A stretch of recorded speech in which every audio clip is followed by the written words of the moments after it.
Wah, pedagana. Turun.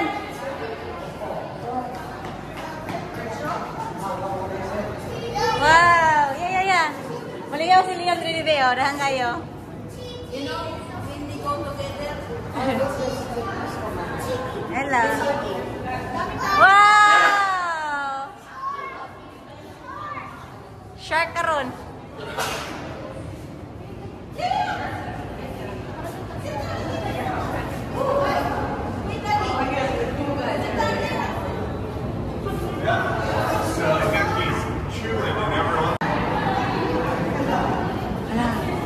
What's that, Liam?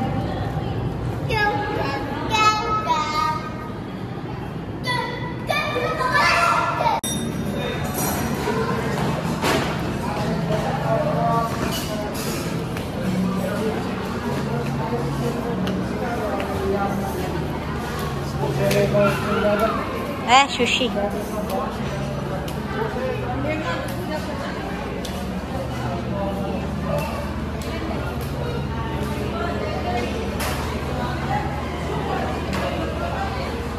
Come here, Liam.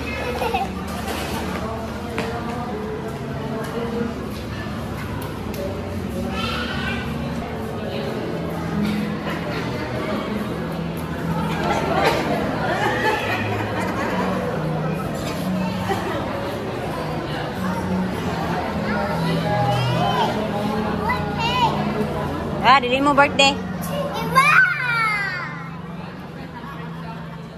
Mangaon mo tebe? Birthday na po, birthday. May like na American be. So ko mapapahuman og kaon ba alas 11 ba to? No, birthday na po, birthday. Birthday na rin mo. Uy. No, birthday na po. Next year. No, birthday na po.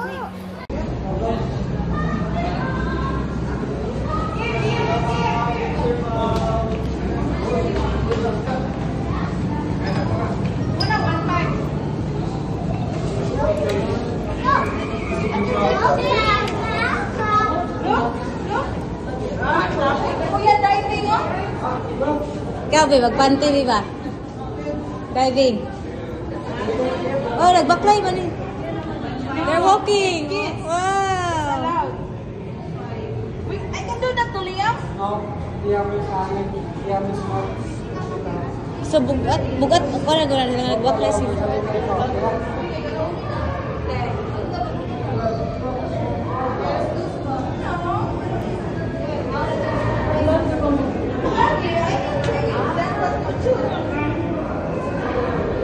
Yeah, you can do that.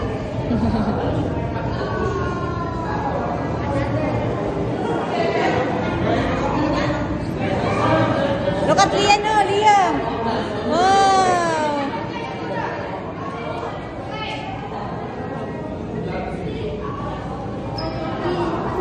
Bugat mo na ilang sa ulo, no? Manang magmagulpan sa lundag. Ay, nagalunda ka na. Anong gas? Gas? Nakatry na ka na, wala pa? Maro kang diving. Naisa, oy.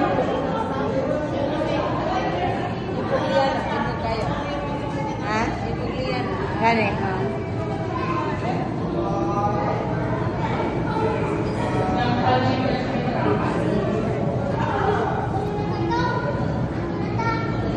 Why the fish be eating? Someone bite the fish.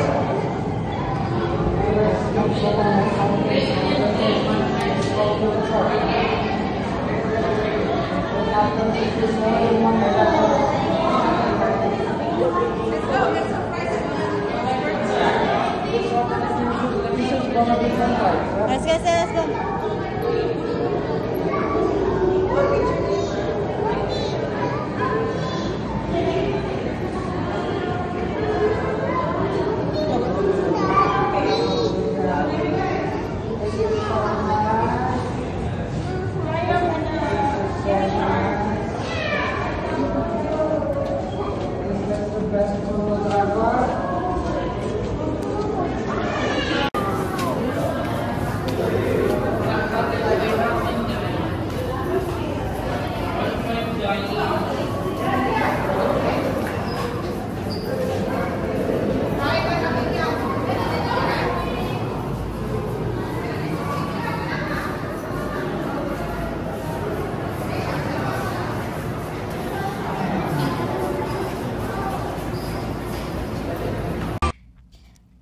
bonding with Gisadal, Liam, and Axel. Mag-voice overs lang ako guys kasi makaprite ako. Yan. Nag-i-enjoy sila with Liam, bonding time. Unexpected kasi na nagkikilala kami ni Gisadal. Then, si Liam at si Lian, magkasundo sila. And first time ko rin nakita si Axel, yung ex-husband ni Gisa. So, nagtanong kung parenting po sila. Yan, nag-separated sila. Para lang sa bata, nagbanding sila, kasama, kapitbahay. Tayong mga magulang, gagawin talaga natin ang lahat para sa ating anak. Para masaya ang ating anak. So, ayan. Co-parenting is the best. Sobrang enjoy talaga si Lian at si Liam. Magkaintindihan, magkasundo silang dalawa. Kahit si Liam hindi siya magsasalita masyado. Pero si Lian, marunong si Lian makisama si Lian kay Liam. Yan, kaya same din sila ng edad. Mas matanda pala si Liam na 1 taon. Si Lian 4, si Liam naman bago lang siya nag-5. So ayan, nagbanding kasi nag-celebrate sa birthday ni Liam. Yeah, sobrang saya. Ayan, nag-i-enjoy. Masayang pagmasdan ang mag-asawa, hindi na sa mag-asawa. Mag-ama at mag-ina. Nanood ng bird show dito sa SM Seaside, Ocean Park. Ayan. Pangalawang beses na namin ni Lian dito. Last 2022, andito kami. Nakapagpasyal dito sa Cebu City. Bata pa si Lian that time, parang 2 years old. And si Liam, first time niya daw nakagala dito sa SM Seaside. And sobrang enjoy.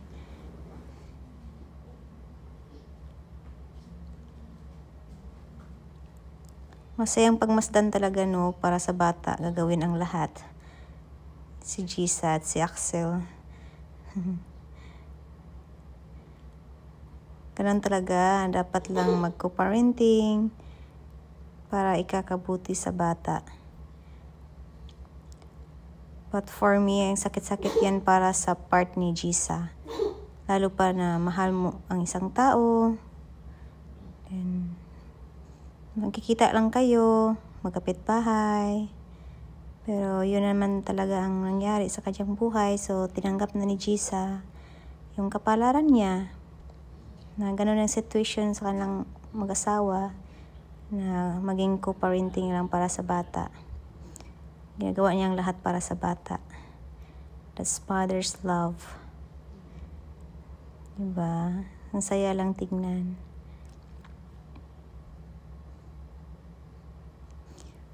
Pasensyahan nyo guys, nag-voice over lang ako dito ngayon kasi maka-copyright ako sa music nila. So, ayan, sayang naman. Hindi naman ako magaling mag-voice over at mag-edit. Tingnan nyo, mag-asawa. Mabait si Gisa guys, down to earth talaga si Gisa. Iba siya sa social media, makita nyo at sa personal. Sobrang down to earth niya, mabait, masipag, matulungin, sweet na mama, sweet na partner. Maraming nagbasa sa kanya, lalo sa kanyang dawi siya magsuot ng like two-piece, yung ganun, sayo-sayo, social media. Pero ginawa lang niyang ganyan para masaya siya, content, pero in real life, mabait si Gisa. Kaya nagustuhan ko siya sa kanyang pagka down to earth. Masayahin, good vibes. Ganun siya pagkatao. Kaya yung fiancé ko din si Dan, na appreciate siya guys sa kanyang kabutihan. Yeah. Mga tao kasi manghusga kung ano lang nakita, kung anong na sa social media, pero hindi kilala kung ano talaga in real life, sa personal. So, yan si Gisa. Masayaing tao, makita nyo lang lagi na parang walang problema. Meron siyang problema, meron din siyang pinagdaanan. especially sa kanilang mag-asawa. So, idaan lang yan sa sayaw-sayaw, sa tawa, ganon, sa joke.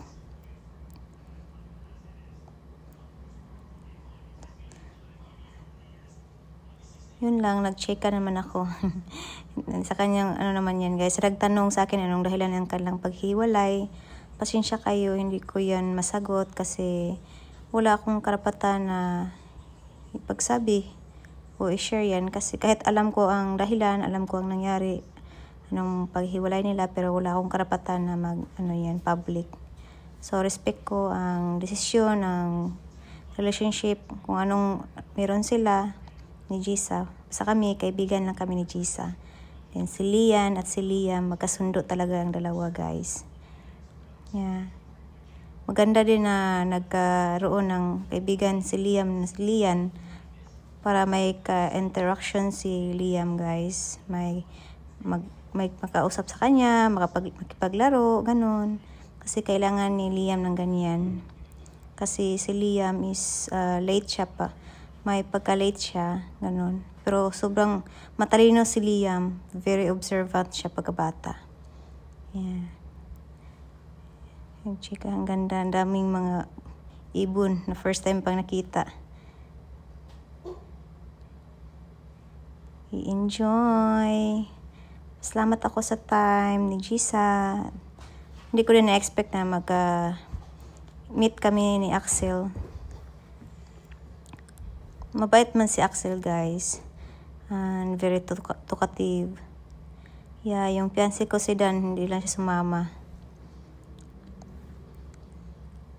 Para naman kay Liam at kay Lian, gumagala kami. Kasi birthday ni Liam. Then ayan, yung treat ni Jisa sa kanyang anak na ipasyal sila mag-asawa si Liam, kanyang mami at daddy, Mema. You're happy? You're happy? Yeah, I'm making short, my friend's short. You can come down here on stage and make a line behind your lower hands. Let's go.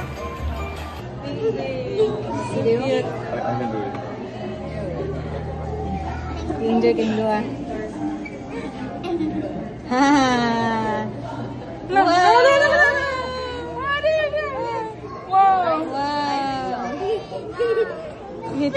Happy kay si Kuan, Liam. Wow. Wow! Hindi ko siya ba yung touch na? I have to make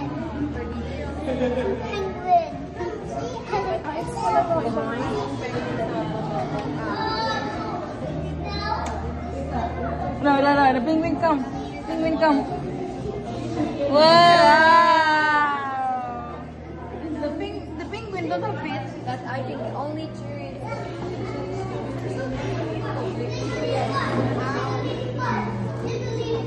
Wow!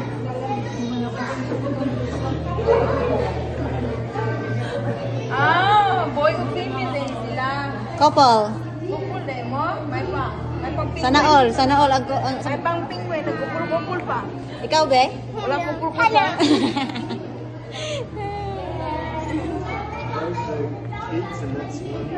Wow! Get out. Get out karon. Get up, bring it home. Like that Liam.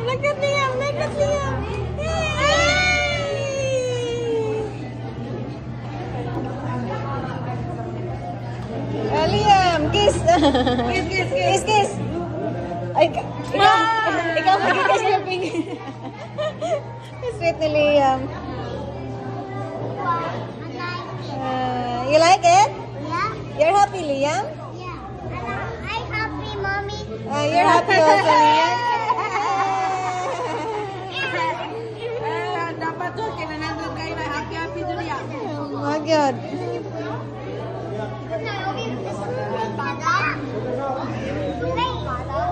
Hey, come back. Enjoy kayong dua. 여기는 근데 더 닿는데?